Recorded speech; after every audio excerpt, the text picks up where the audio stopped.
Welcome to Big Pool Discipleship 101, the Bible in a Year. Week 36, Ezekiel 16 to 33, From an Abandoned Baby Girl to Egypt. In Ezekiel 16, how does the parable of God's love for Jerusalem as an abandoned and unloved baby girl grown into an unfaithful wife affect you emotionally? How does God's mercy described in verses 53 to 63 affect you? In Ezekiel 17, what is the parable of the eagles? The city of merchants in verse 4 is Babylon, to which Judah was carried. What does this parable show about the uncertainty of earthly powers? What do verses 22 to 24 say about Christ? What do Ezekiel 18, 1 to 4 and 14 to 22 say about the generational burden of sin? What do verses 5 to 9 say about right living? What do verses 10 to 13 say about unrighteous living? What does the plea in verses 23 to 32 say about God? In Ezekiel 19, 1 to 9, what does the parable of the lions say to the princes of Israel about the abuse of political power? In verses 10 to 14, what result of national sin does the parable of the vine show?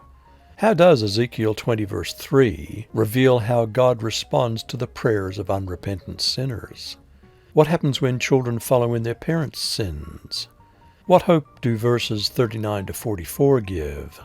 In Ezekiel 21, who is the Lord's sword of judgment?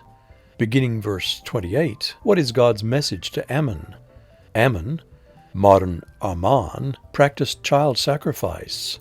Ammon and Moab were the sons of Lot's daughters, after he had incest with them. In Ezekiel 22, 1 to 16, what are some of the sins of Jerusalem? In verses 17 to 22, what does the parable of the dross tell us? In verses 23 to 31, what are the sins of the nation's leaders? In Ezekiel 23, Aholibah, tent in her, and Aholah, her tent, are derogatory names of Israel and Judah. How does the parable of the two brides describe the sins of Israel and Judah? How does the prophecy describe the punishment of Aholibah, Jerusalem? What are the sins of the two sisters?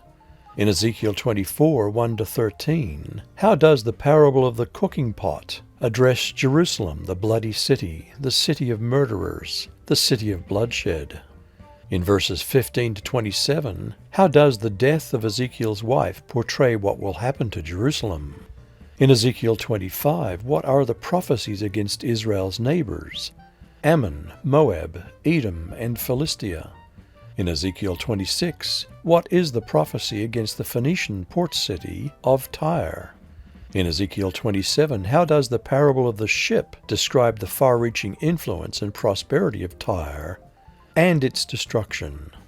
In Ezekiel 28, what is God's message for Tyre's king? In verses 11 to 18, what does the parable of the king of Tyre represent?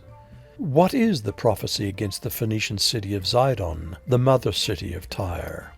What is the prophecy of the resettlement of Israel?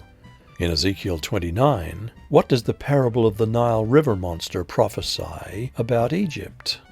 Nile River perch and Nile monitor lizards can grow up to 6 feet, 2 meters. A Nile River crocodile can grow up to 16 feet, 5 meters. Who will conquer Egypt? What does Ezekiel 30 prophesy about Egypt and Pharaoh? Well, that's it for this time. Until next time, be blessed.